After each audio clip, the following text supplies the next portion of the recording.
Hello everyone, आज की video में डिस्कस करेंगे प्रिवी काउंसिल। चलिए आज का वीडियो शुरू करते हैं। सबसे पहले डिस्कस करेंगे इंट्रोडक्शन। प्रिवी काउंसिल ब्रिटेन की एक ऐतिहासिक और महत्वपूर्ण संस्था है। यह मूल रूप से ब्रिटिश सम्राट, राजा या रानी को शासन संबंधी सलाह देने के लिए बनाई गई थी।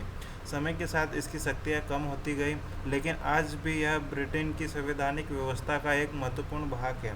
भारत के उपनिवेशिक काल में प्रिवी काउंसिल सर्वोच्च न्यायालय के रूप में कार्य करती थी।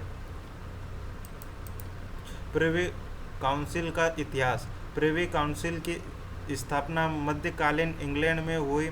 प्रारंभ में राजा अपने विश्वसनीय सलाहकारों के साथ मिलकर शासन चलाता था। इन्हीं सलाहकारों के समूह को बाद में प्रिवी काउंसिल कहा जाने लगा। 17वीं और 18वीं शताब्दी में संसदीय लोकतंत्र के विकास के साथ इसकी प्रशासनिक शक्तियाँ कम हो गई। इसके बाद मंत्रिमंडल ने अधिकांश कार्य अपने हाथ में ले लिए। फिर भी कुछ संवैधानिक और न्यायिक कार्य प्रिवी काउंसिल के पास बने रहे। भारत सहित कई ब्रिटिश उपनिवेश में यह सर्वोच्च अपील संस्था थी। भारत के न्यायिक इतिहास में इसका विशेष महत्व है, क्योंकि भारतीय न्यायालयों के निर्णय के विरुद्ध अंतिम अपील प्रिवी काउंसिल में किए जाते थे। प्रिवी काउंसिल की संरचना। प्रिवी काउंसिल के सदस्य निम्नलिखित हो सकते थे: ब्रिटेन के प्रधानमंत्री, मंत्रिमंडल के सदस्य, वरिष्ठ न्यायाधीश, चर्च ऑफ इंग्लैंड के वरिष्ठ धर्माधिकारी, राष्ट्रमंडल के कुछ वरिष्ठ व्यक्ति।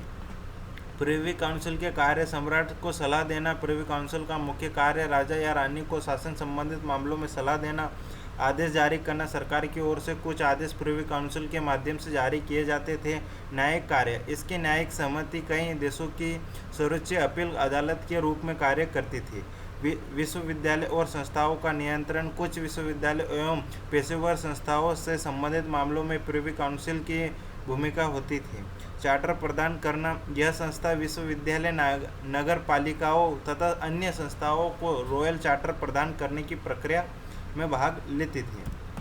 प्रिवी काउंसिल के कार्य में न्यायिक समिति गठन की गई थी। 1833 में न्यायिक समिति अधिनियम के माध्यम से न्यायिक समिति की स्थापना की गई। इसके प्रमुख कार्य अपीलों की सुनवाई करना था, राष्ट्रमंडल के कुछ देशों के मामलों का निपटारा करना था, संवैधानिक और कानूनी विवादों पर निर्णय देना था।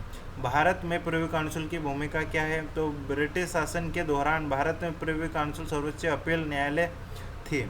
प्रमुख कार्य: उच्च न्यायालयों के निर्णय के विरुद्ध अंतिम अपील सुनना, भारतीय कानूनों की व्याख्या करता है, महत्वपूर्ण संवैधानिक एवं दीवानी मामलों का निर्णय देना, न्यायिक सिद्धांतों का विकास करना। भारत के न्यायिक विकास में योगदान। प्रिवी काउंसिल ने अनेक महत्वपूर्ण सिद्धांत विकसित किए, जैसे प्राकृतिक न्याय, अनुबंध, संपत्ति कानून, दीवानी प्रक्रिया के सिद्धांत। भारत में प्रिवी काउंसिल की भूमिका में डिस्कस करेंगे। भारत में प्रिवी काउंसिल का अंत कैसे हुआ? तो भारत की स्वतंत्रता के बाद काउंसिल की अपील शक्ति समाप्त कर दी गई। 1949 में प्रिवी काउंसिल अधिनियम लागू किया गया। इसके बाद भारत का सर्वोच्च न्यायालय अंतिम अपील न्यायालय बन गया।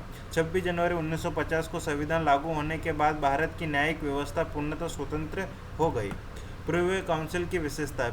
विश्व की सबसे पुरानी संवैधानिक संस्थाओं में से एक ब्रिटिश सम्राट की औपचारिक सलाहकार संस्था। न्यायिक सहमति के माध्यम से अपीलों का निपटारा, राष्ट्रमंडल सहमति के माध्यम से अपीलों का निपटारा और राष्ट्रमंडल से कुछ देशों में अभी भी अपील का अधिकार। ब्रिटेन की संवैधानिक परंपराओं का महत्वपूर्ण अंग।